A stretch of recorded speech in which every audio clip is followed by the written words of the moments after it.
ॐ नमो भगवते वासुदेवाय। ॐ नमो भगवते वासुदेवाय। ॐ नमो भगवते वासुदेवाय। नारायणं नमस्कृत्य नरं चैव नरोत्तमं देवीं सरस्वतीं व्यासं ततो जायमुदीरयेत्। नष्टप्रायेषु अभद्रेषु नित्यं भागवत सेवया भगवतीरुत्तमश्लोके भक्तिर्भवति नैष्टिकी। ॐ अज्ञानतिमिरन्धस्य ज्ञानाञ्जनशलाकया चक्षुरुन्मिलितं येन तस्मै श्रीगुरवे नमः। श्रीचैतन्यमनोभीष्टं स्थापितं येन भूतले स्वयं रूप कदा मह्यं ददाति स्वपदान्तिकम्। नमो विष्णुपादाय कृष्णप्रेष्ठाय भूतले श्रीमते भक्तिवेदान्त स्वामीनिति नामिने। नमस्ते सरस्वते देवे गौरवाणी प्रचारिणे निर्विशेष शून्यवादी पाश्चात्यदेशतारिणे। जय श्री कृष्ण चैतन्य प्रभो नित्यानंद श्री अद्वैत गदाधर श्रीवासादि गौर भक्त वृंद। हरे कृष्णा कृष्णा कृष्णा हरे हरे, हरे Ram Ram Ram Hare Hare. Hare Krishna, reading from Śrīmad Bhāgavatam. By His Divine Grace, A.C. Bhaktivedanta Swami Srila Prabhupada ki jai.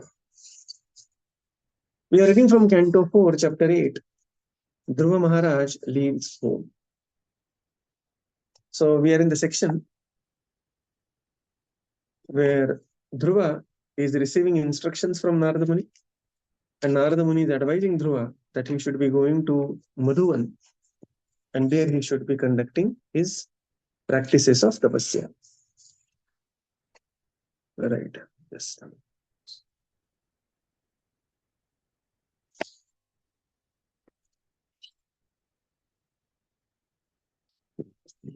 So we are at text 42.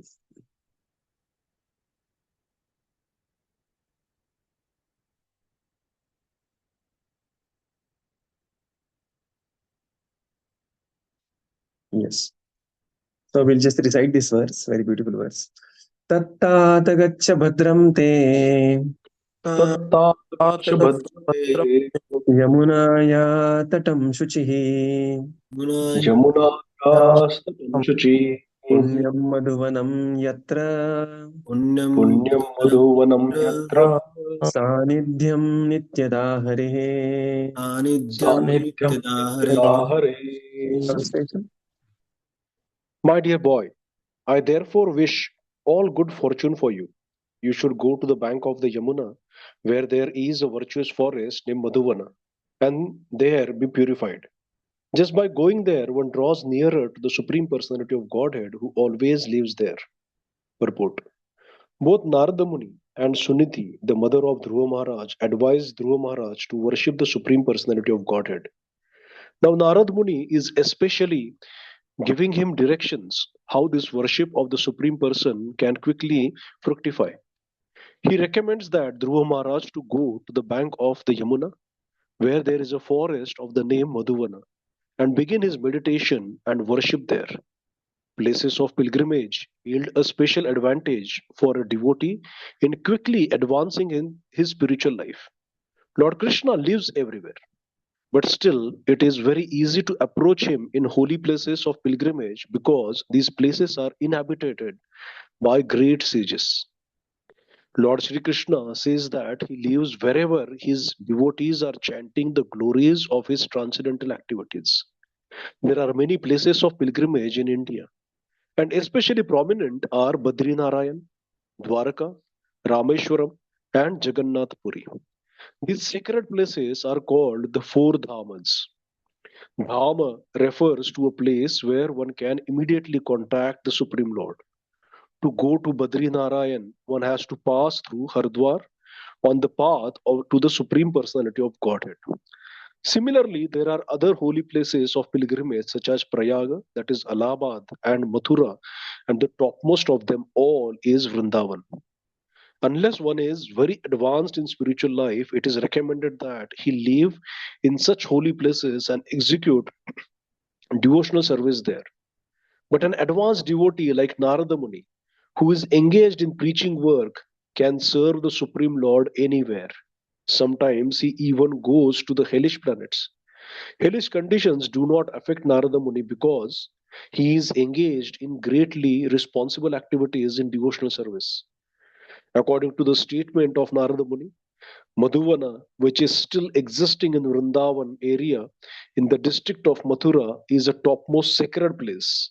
Many saintly persons still live there and engage in the devotional service of the Lord. There are 12 forests in the area of Vrindavan, and Madhuvana is one of them. Pilgrims from all parts of India assemble together and visit all 12 of these forests on the eastern bank of Yamuna, Bilvavana, Bandirvana, and Maha of Yamuna. There are 7: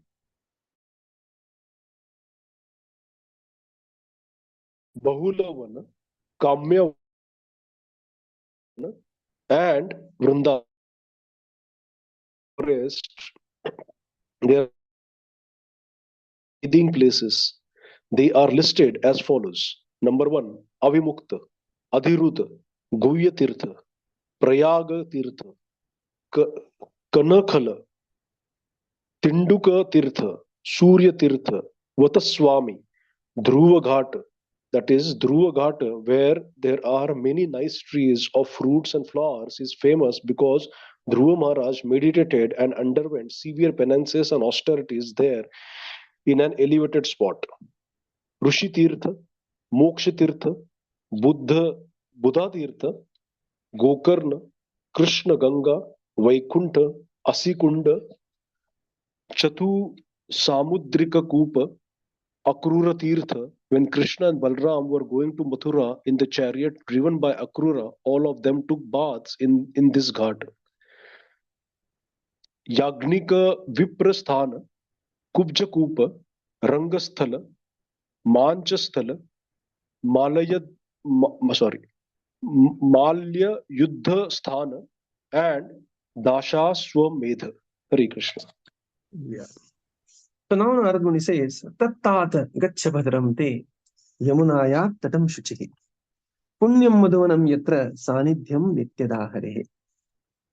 That therefore I wish good fortune unto you. So this is the blessings coming from Bhadrate, right? So I wish good fortune unto you. So success of life is to earn blessings of the devotees, and especially one's spiritual master. Yasya prasadat bhagavat prasado, yasya aprasadat nagati kutopi. So Narad Muni is very pleased. Previous verse we have seen Srila Prabhupada writing, Narad Muni could have at once awarded what he desired, but still Narad Muni gave him the process and asked him to perform the things.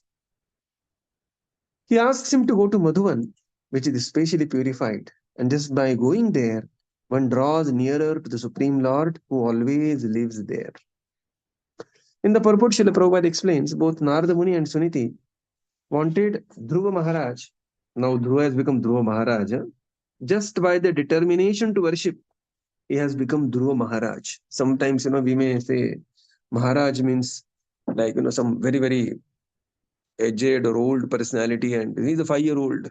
Like we have our, one devotee in our group, Kusha.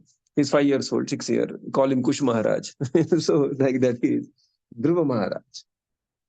And now here, both, although Narada Muni and Sunīti wanted to give the same direction, now here Narada Muni is especially giving how exactly he should be performing these austerities.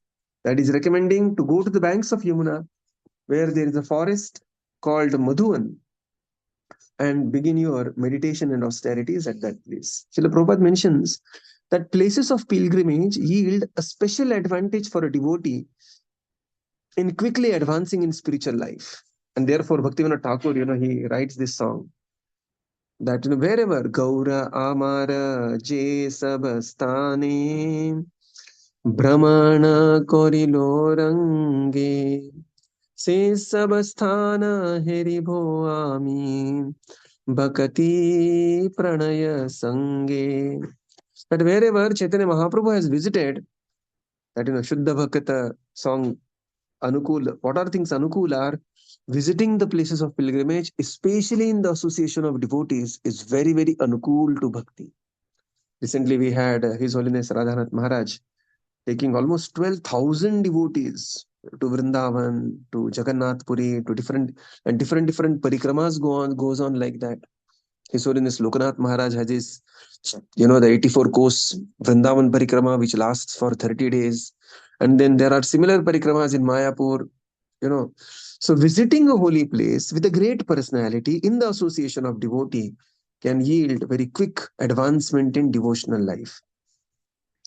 So this is very important. Dhamavas, therefore, is considered as one of the 5 prominent limb of devotional service. Right. So there are many places which are especially potent. And Prabhupada writes here, there are 4 dham. Jagannath Puri, Dwaraka, Rameshwar and Badrinarayan. These are called as Chatur Dham or Char Dham Yatra. Within Uttarakhand, there is another Char Dham Yatra, where there is Gangotri, Yamunotri, Badrikashram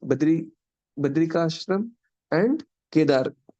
Badrinath, Kedarnath, Gangotri, Yamunotri. This is the mini Char Dham, which is located in one place. And this is India-wide Char Dham Yatra. What is Dham? Meaning of the Dham means, Dham refers to the place where one immediately comes in contact with the Supreme Lord. So we have our Jagannath Dham Prabhu. He's very eager, always eager to take devotees to various dhams. Naturally, his mind flows to Dham only. And Badrinarayan, Prabhupada writes now, different places. Badrinarayan, one has to pass through Haridwar. Then there is Prayag, there is Mathura. But topmost of the all dham is Vrindavan. Like Ete Chamsa Kalapumsa, Krishnastu Bhagavan Swayam. And similarly, topmost of all dham is Vrindavan Dham. And here Narada Muni is advising Dhruva to go to Vrindavan Dham and specifically go to Madhuvan forest and perform his austerities there. Prabhupada says, generally it is recommended that one remains at Dhama, but for a very especially advanced devotee, he will go away from Dham and will go where the preaching need is there. Just like Narada Muni, he can always stay in Vaikuntha. But Narada Muni leaves Vaikuntha and comes to material world so that he can preach around. Because he knows fully well that Yatra Gayanti Mad Bhakta Tatra Tisthami Narada. That what is the Dham? Dham means where the Supreme Lord is present. And where the Supreme Lord is present? He is present in a place where devotees are chanting his glories. And therefore, Narada he has left Vaikuntha and is traveling in the material world, so he can do good to people in general. And similarly, Srila Prabhupada, he left Vrindavan Dham. Prabhupada was in Vrindavan, Radha Damodar temple. And he went to the Bauri, which is like a hellish place. Prabhupada writes also here, right? Advanced devotee like Narada Muni, who is engaged in preaching work, can serve the Supreme Lord anywhere. Hellish conditions do not affect Narada Muni because he is engaged in greatly responsible activities in devotional service. When Prabhupada visited Bauri, even still it is like that. So it was literally a second hell. People high on drugs, lying on the streets, and Prabhupada living amongst them, teaching them, chanting with them, and raising them in spiritual life. Then Prabhupada concludes with, there are 12 forests of Vrindavan, 5 on the eastern side, 7 on the western side, and Madhuvan comes on the western side, and there are ghats. So that there is a forest. Forests are on the banks of Vrindavan, and when you go down banks of Yamuna, and when you go down the Yamuna, you will need a ghat, one place to take bath and these are the 24 ghats across Yamuna, and there is the ghat called as Dhruva Ghat, where Dhruva Mahārāja performed his austerities. Another famous ghat is Akrura Ghat, where Akrura, while carrying Krishna and Balaram to Mathura, Krishna and Balaram took bath there, Akrura also took bath there, and then there is Dashashwamedh Ghat, which is also very famous. So these are the 24 ghats. Leelashuk Prabhu, I think you were asking for these 24 ghats, right? So these are the 24 ghats across Vrindavan. Text 43. Snatva anusavanam tasmin kalindya salile shive krutva uchitani nivasan atmana kalpitasana. Translation. Translation. Narada Muni instructed, my dear boy, in the waters of the Yamuna river, which is known as Kalinidhi, you should take 3 baths daily because the water is very auspicious, sacred, and clear. After bathing, you should perform the necessary regulative principles for Ashtanga Yoga and then sit down on your asana, sitting place, in a calm and quiet position. Purport. It appears from this statement that Dhruva Mahārāja had already been instructed how to practice the eightfold yoga system, which is known as Ashtanga Yoga. This system is explained in our Bhagavad Gita as it is. In the chapter entitled Dhyana Yoga, it is understood that in Ashtanga Yoga, one practices settling the mind and then concentrating it on the form of Lord Viṣṇu, as will be described in the following verse. It is clearly stated here that Ashtanga Yoga is not a bodily gymnastic exercise, but a practice to concentrate the mind on the form of Viṣṇu. Before sitting on his asana, which is also described in Bhagavad Gita, one has to cleanse himself very nicely in clear or sacred water thrice daily. The water of the Yamuna is naturally very clear and pure, and thus if anyone bathes there 3 times, undoubtedly he will be very greatly purified externally. Narada Muni therefore instructed Dhruva Mahārāja to go to the bank of the Yamuna and thus become externally purified. This is part of the gradual process of practicing mystic yoga. Hare Krishna. Narada Muni advised Dhruva to go to Yamuna. Yamuna is also known as Kalindi. Take 3 baths a day and thus purify yourself with that sacred water and perform the necessary regulative principles of Ashtanga Yoga.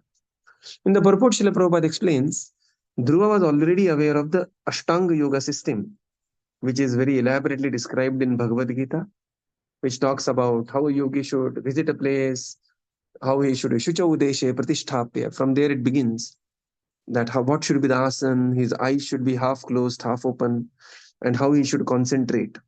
But all Ashtanga Yoga is basically to concentrate the mind on the form of the Lord. This is the crux of it. All other limbs of Ashtanga Yoga, they are supporting to that. Yama, Niyama, Asana, Pranayam. Many times people get stuck with Asana and Pranayam only, forgetting even Yama and Niyama, right? They will eat whatever they want, they will act whatever they behave they want, but they will just get stuck with, and they think that they are big yogis by doing some asana. Prabhupada says no. Yama, Niyama, Asana and Pranayam, they are the progressive steps towards practice to concentrate mind on the form of Lord Viṣṇu. And one of the important part of this is to cleanse oneself externally, which happens by taking bath regularly. So here it is 3 times a day bath, but at least once a day one should surely take bath. Okay. Kali Yoga, nowadays I am with students. So most of the students, they carry deo. Okay. And whenever they come to class, putting deo across is like become a very regular ritual. People have replaced bath with deodorant. Text 44. Pranayamena tivrita pranendriyam malam manomalam shanairvidasya bhidhyayet manasa guruna gurum. Translation. After sitting on your seat, practice the 3 kinds of breathing exercises and thus gradually control the life air, the mind, and the senses. Completely free yourself from all material contamination and with great patience begin to meditate on the Supreme Personality of Godhead. Purport. In this verse, the entire yoga system is described in summary, and special stress is given to the breathing exercises for stopping the disturbing mind. The mind by nature is always oscillating, for it is very fickle, but the breathing exercise is meant to control it. This process of controlling the mind might have been very possible in those days, millions of years ago, when Dhruva Mahārāja took to it. But at the present moment, the mind has to be fixed directly on the lotus feet of the Lord by the chanting process. By chanting the Hare Krishna mantra, one immediately concentrates on the sound vibration and thinks of the lotus feet of the Lord. And very quickly, one is elevated to the position of samadhi or trance. If one goes on chanting the holy names of the Lord, which are not different from the Supreme Personality of Godhead, naturally his mind becomes absorbed in thought of the Lord. It is here recommended to Dhruva Mahārāja that he meditate on the Supreme Guru or Supreme Spiritual Master. The Supreme Spiritual Master is Krishna, who is therefore known as Chaitya Guru. This refers to the Super Soul who is sitting in everyone's heart. He helps from within as stated in Bhagavad Gita. And he sends the Spiritual Master who helps from without. The Spiritual Master is the external manifestation of the Chaitya Guru or the Spiritual Master sitting in everyone's heart. The process by which we give up our thoughts of material things is called pratyahar, which entails being freed from all material thoughts and engagements. The word abhidhyayat, which is used in this verse, indicates that unless one's mind is fixed, one cannot meditate. The conclusion, therefore, is that meditation means thinking of the Lord within. Whether one comes to that stage by the Ashtanga Yoga system or by the method recommended in the Shastras, especially for this present age, to constantly chant the holy name of the Lord. The goal is to meditate on the Supreme Personality of Godhead. Yeah. So now, further Narada Muni explained him, and the entire yoga system, because Dhruva was aware of the yoga system, was described in a summary that practice three kinds of breathing exercise, gradually control the air, mind, and the senses. Air is the life air, and completely free yourself from all material contamination, and with great patience begin to meditate on Gurunam Guru, who is Jagat Guru, that is Chaitya Guru. In the purport, Srila Prabhupada explains that entire yoga system is described in summary, and special stress here is on pranayamena tibrata, that performing pranayam, and Prabhupada says mind is always very fickle in nature, and it is always sankalpa and vikalpa, always oscillating. And to calm the mind, one should perform pranayam. And even Rupa Goswami also recommends that one should perform pranayam before chanting or to calm one's mind. And that acts very well. But pranayam as a mind control for ultimate realization of the Supreme falls short in this age of Kali.